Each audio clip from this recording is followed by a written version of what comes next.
Hello दोस्तों, आज है हमारी प्रेरणादायक कहानी चार मोमबत्तियाँ।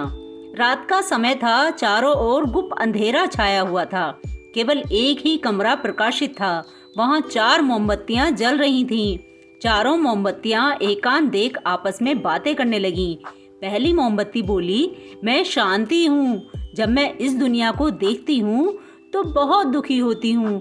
चारों ओर आपाधापी, लूट खसोट और हिंसा का बोलबाला है।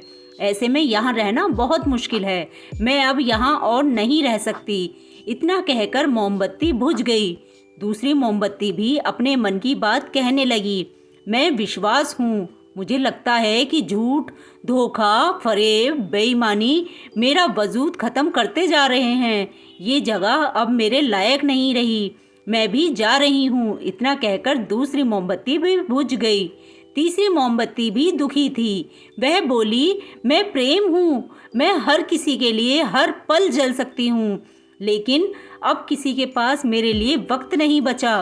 स्वार्थ और नफरत का भाव मेरे स्थान लेता जा रहा है। लोगों के मन में अपनों के प्रति भी प्रेम भावना नहीं बची। अब ये सहना मेरे बस की बात नहीं। मेरे लिए जाना ही ठीक होगा। कहकर तीसरी मोमबत्ती भी बुझ गई। तीसरी बत्ती बुझी ही थी कि कमरे में एक बालक ने प्रवेश किया। मोमबत्तियों को बुझा हुआ देख उसे बहुत दुख हुआ। उसकी आंखों में आंसू बहने लगे। दुखी मन से वो बोला, इस तरह बीच में ही मेरे जीवन में अंधेरा करके कैसे जा सकती हो तुम? तुम्हें तो अंत तक पूरा जलना था, लेकिन तुमने मेरा साथ छोड़ दिया। अब मैं क्या करूँगा? बालक की बात सुन चौथी मोमबत्ती बोली, घबराओ नहीं बालक, मैं आशा हूँ और मैं तुम्हारे साथ हूँ। जब तक मैं जल रही हूँ तुम मेरी लौ से दूसरी मोमबत्तियों को जला सकते हो। चौथी मोमबत्ती की बात सुनकर बालक का ढाढ़स बंध गया।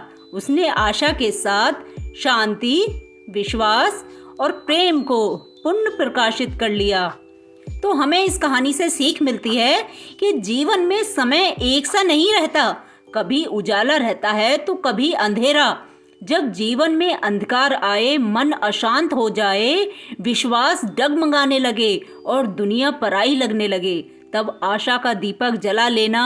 तब तक आशा का दीपक जलता रहेगा। जीवन में कभी अंधेरा नहीं हो सकता। आशा के बल पर जीवन में सब कुछ पाया जा सकता है। इसलिए आशा का साथ कभी न छोड़ें। धन्यवाद।